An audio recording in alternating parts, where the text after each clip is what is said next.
Hi, நான் மேகலா. ஆவாரம்பூ உருளி அலங்காரம். உருளிக்கு மஞ்சள் குங்குமம் வச்சுக்கணும்.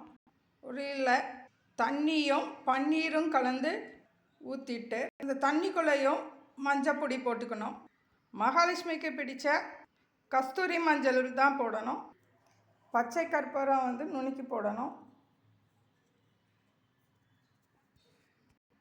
உருளிக்கு ஏற்ற மாதிரி இந்த ஆவாரம் பூவை கழுவி வச்சுட்டு அந்த பூவை அதுக்கு ஏற்ற மாதிரி நம்ம போட்டு அலங்காரம் பண்ணணும். தங்கம் செய்கிறதுக்கு ஆவாரம் பூ உருளியை திருநெல்வேலி பக்கம் நிறைய பயன்படுத்துவாங்க. ஆவாரம் பூ தங்க தோற்றத்தோடு தெரியும். ஆவாரம் பூவோட நிறம் மஞ்சள் கலர்லேயும் அதோட மனம் தங்கத்தை ஈர்க்கக்கூடிய சக்தியும் அதுக்கு உண்டு. இந்த உருளியை வீட்டோட நிலவாசலுக்கு பக்கத்துலேயும் இந்த உருளி வைக்கலாம். வீட்டு ஹாலில் வைக்கலாம்.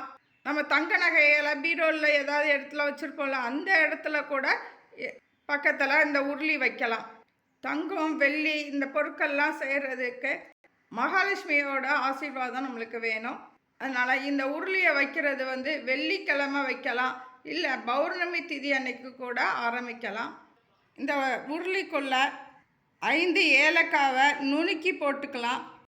இந்த ஆவாரம் பூக்குள்ளே 5 குன்றுமணியும் சேர்த்து போடணும். பொதுவாக சொல்லுவாங்க, ஒரு வீட்டில் சிறிதளவாவது குன்றுமணி வீட்டில் இருக்கணும் அப்படின்னு சொல்லுவாங்க. அப்படின்னா தான் தங்கம் சேர்றதுக்காண்டி சொல்லுவாங்க. ஆவாரம் பூ தங்கத்தையும் சொர்ண தேவதையும் வசியம் பண்ணும். ஆவாரம் பூவும் அது கூட 5 குன்றுமணியும் சேர்த்து வச்சோம்னா அந்த இடத்துல சொர்ண ஆலோசனை அதிகரிக்கும். ஒரு சிலருக்கு தங்கம் வாங்கினாலுமே அதை அடகு வச்சுருவாங்க, இல்லை விற்கிற வேண்டிய சூழல் வரும். அந்த மாதிரி இருக்கிறவங்க கூட நம்ம அடகு வச்ச தங்க நகைகளை மீட்கிறதுக்கோ இந்த ஆவாரம் பூ உருளியை பயன்படுத்தினா அடகு வைச்ச நகைகள் திரும்ப வரும். மீண்டும் அடகு வைக்காத அளவுக்கு நம்மளுக்கு தங்கம் சேரும். தேங்க்யூ.